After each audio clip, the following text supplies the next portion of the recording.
has certainly earned the cult status. It's a cult film. The re-release is even more special because it's going to expose the film to a whole new generation. Hello दोस्तों, वैसे तो किसी movie का sequel तभी बनता है if the original movie has made a huge success on the box office. और आजकल तो मूवीज़ का पूरा फ्रेंचाइज ही तैयार हो जाता है। बट मैं आपको बताऊंगा ऐसी 5 मूवीज़ जो काफ़ी अंडररेटेड है but they deserve a sequel. So जुड़े रहिए वीडियो के एंड तक। सो हमारी लिस्ट में 5th नंबर पे है चिल्लड़ पार्टी। और सिर्फ नाम में ही चिल्लड़ है, otherwise this movie is no less than a masterpiece.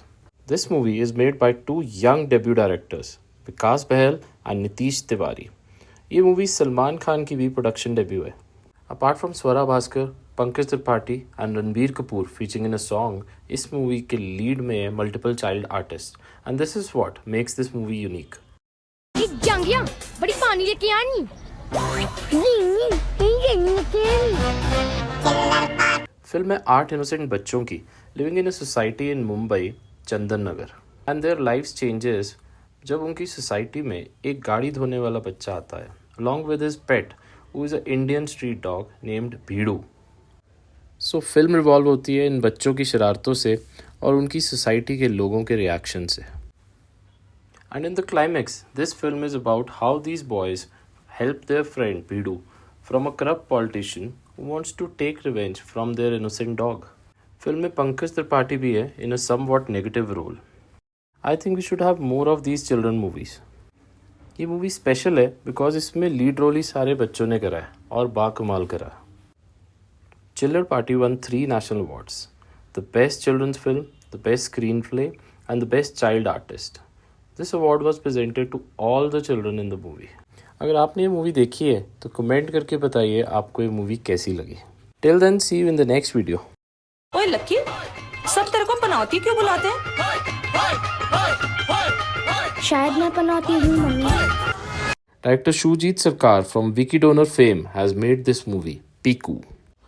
तो कहानी है पीकू की, जो एक 30-year-old बंगाली आर्किटेक्ट है जो रहती है अपने बाबा के साथ, मिस्टर भास्कर बैनर्जी। भास्कर का कैरेक्टर एक सेल्फिश और चिड़चिड़े फादर का है। By the way, Amit ji has done a superb role. As per Bhaskar, every problem in his life is due to his bowel movements. Bhaskar Piku से अपनी पॉटी का कलर, टेक्सचर सब कुछ डिस्कस करते हैं। Even this discussion is done on the dining table. Entry होती है इरफान खान की as Rana, the owner of a small time cab hiring company. So Rana is somehow stuck in a position where he has to take Piku and his father on a road trip from Delhi to Kolkata as their driver. और साथ में जाता है भास्कर बैनर्जी का सिंहासन, उनका एक special chair which helps him to poop. Now the story is about this road trip which revolves around Piku and his father's relationship, जो राणा को काफ़ी स्ट्रेंज लगते हैं। फिल्म में राणा और भास्कर बैनर्जी के आर्ग्यूमेंट सीन्स प्राइसलेस है। Finally after a few days of travel they reach Kolkata. यहाँ पे पीकू और राणा की कुछ केमिस्ट्री दिखती है। इस फिल्म की शूटिंग कोलकाता, बनारस, गुजरात, दिल्ली में होती है। ये मूवी एक रेगुलर बॉलीवुड मसाला मूवी नहीं है और दिस इज़ द रीज़न आपको इस मूवी में डेप्थ ऑफ द एक्टिंग दिखेगी। पर्सनली मुझे इस फिल्म में इरफान खान की फैमिली बहुत रियल लगी। अगर आपने भी ये मूवी देखी है so do tell me what do you like the most about it. In total the film won 40 awards including the national award to Amitabh Bachchan as the best actor. Can't trust somebody who has a knife. No, uncle, please trust me. I am not your uncle. I am not your uncle. This film was also re-released this year in May 2025 on its 10th anniversary.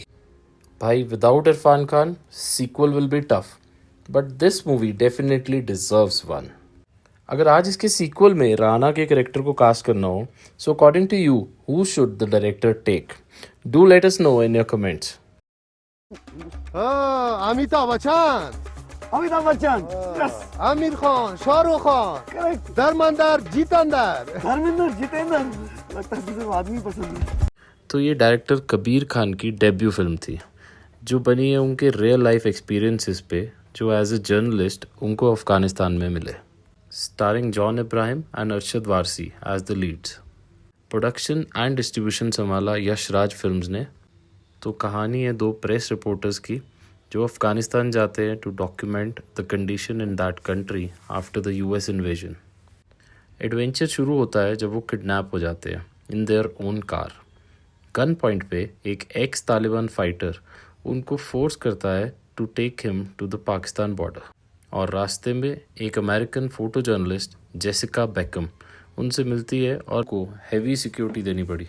To talk about अफगानिस्तानी people, they love Hindi cinema, they are a die hard fan of R. Kabir Khan ने इस film के बाद box office पे बहुत सारे hits दिए, like एक था टाइगर, बजरंगी भाईजान, 83। सो कबीर भाई सीक्वल तो बनता है। Another timeless and cult classic film. Number 2 पे है खोसला का घोसला। ये मूवी डायरेक्टर दिबाकर बनर्जी की डेब्यू फिल्म थी, और इस मूवी से पहले इस बंदे ने सिर्फ एडवर्टाइजमेंट बनाई थी, और अभय देओल की ओए लक्की भी इसी डायरेक्टर ने बनाई थी। उसके बाद लव सेक्स धोखा, बॉम्बे टॉकीज, शंघाई जैसी मूवीज बनाई हैं इसने।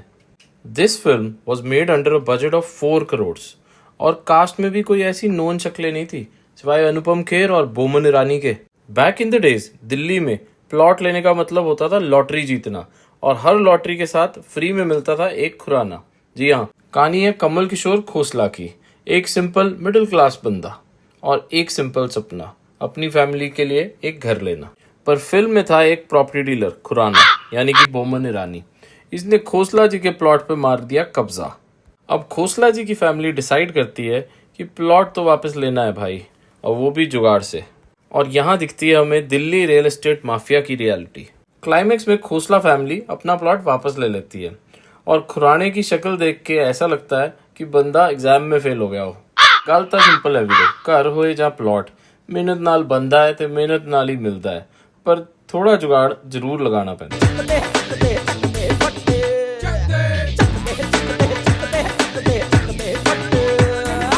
और इसीलिए खोसला के घोसला ने जीता national award best feature film in Hindi back in 2006। And credit goes to actor Vinay Pathak and Ranvir Shorey. वो कॉमेडी और टाइमिंग के बिना ये फिल्म इनकम्प्लीट ही रहती। बाय द वे, ये रणवीर की डेब्यू फिल्म भी थी। 2006 में इस फिल्म को डिस्ट्रीब्यूटर नहीं मिल रहा था, just because everyone thought it's a non commercial film. But fast forward to present, after 18 years, साल 2024 में इस फिल्म का थिएटर्स में री रिलीज भी हो चुका है। तो भाइयों, सीक्वल की वेट है, उम्मीद भी पूरी पूरी है। अगर तुम लोगों ने ये फिल्म नहीं देखी तो go and watch, it's available on YouTube.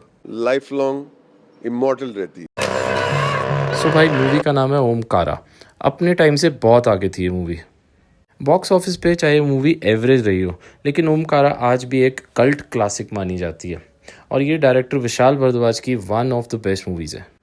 Do you know कि ये मूवी शेक्सपियर के एक फेमस ट्रेजेडी प्ले ओथेलो की इंडियन एडाप्टेशन है, और इसकी डार्क थीम और स्ट्रॉन्ग लैंग्वेज की वजह से ये फिल्म ऑडियंस ने, स्पेशली फैमिली ऑडियंस ने, रिजेक्ट ही कर दी थी, लेकिन क्रिटिक्स ने इस फिल्म को बहुत प्यार दिया।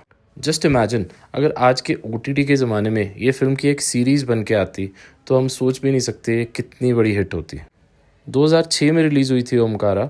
ऑब्वियसली एक नॉर्मल बॉलीवुड मसाला मूवी नहीं थी। डायरेक्शन स्ट्रॉन्ग था, स्क्रीन प्ले टाइट था, डायलॉग्स ज़बरदस्त थे, म्यूज़िक भी सोलफुल था except for a few songs, और सबसे बड़ी बात थी परफॉर्मेंसेस जो आउटस्टैंडिंग थी।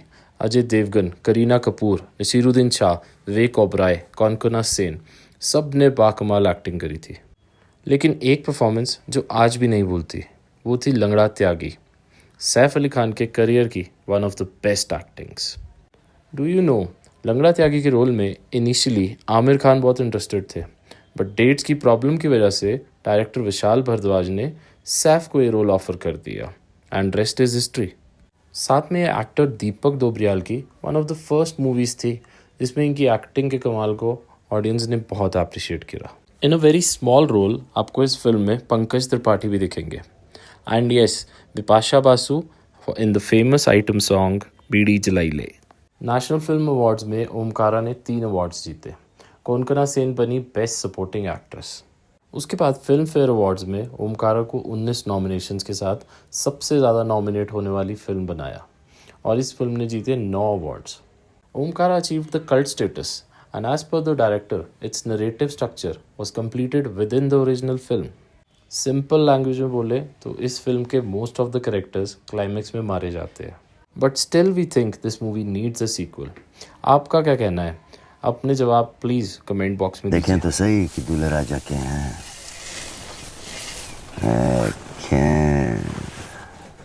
तू तो बेवकूफ हैगा। Till then, see you in the next video.